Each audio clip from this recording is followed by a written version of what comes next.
The Mobalytics Academy series is focused on the fundamentals of League of Legends, curated by our challenger level players. By focusing on these basics, even the most skilled high elo players can improve their game and climb the ladder. You can beat your opponent in lane in two ways. One way is by killing them in lane, and the other way is by building a CS lead. Today we're going to cover how to kill your opponent in lane though, and you can use a few simple strategies to do so, like whittling down their resources, and controlling the position of the wave, as well as engaging properly as a duo.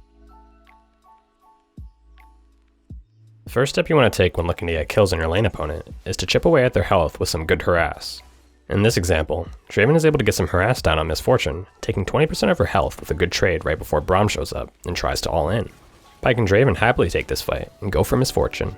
Realizing she's losing, Misfortune tries to leave and Pyke and Draven chase her down to her turret. Because of his earlier harass on Misfortune, Draven only needs one more hit to finish her off before she gets to safety. Once he secures the kill, he gets just enough health from Triumph to live through the last bit of damage from the turret. Pyke also levels up to 6, which allows him to secure the kill on Braum. Garvin shows up looking for revenge, but Draven gets enough damage down before he dies so that Pyke can get the cross kill and feed him some extra gold with death from below. A lot of these advantages come from good trading habits, so make sure to go back and use the previous lessons on trading to refresh your memory.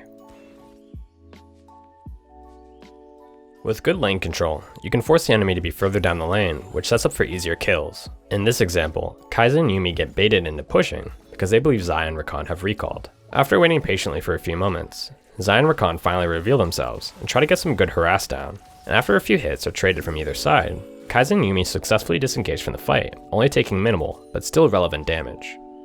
However, the damage to the wave has been done, and now it's frozen halfway up the lane. Kai'Sa and Yuumi recognize they are weaker and can't forcefully reset the wave, so they attempt to play defensively by hanging back in EXP range and stepping up for CS when they can. Even though they're playing carefully, the positioning of the wave forces them to be far up the lane even if they only stay in EXP range. By the time they realize they're going to get engaged on, it's too late. There's too much distance to cover before they can get back to the safety of their turret, resulting in a very dead Kai'Sa. Xayah and Rakan then quickly push the wave into the tower, going up a kill, EXP, and denying a wave to the tower before Kai'Sa can respawn and get back to lane. Wave management is important, so think twice before you mindlessly look to push the wave. If you're aggressive, push to harass, freeze to get kills, and dive to snowball. In bot lane, the support is usually the one that sets up engages. It's important as a bot laner to recognize the situations where the support is ready to engage and be positioned accordingly. In this example, Xayah and Rakan work together to pull off a successful all-in.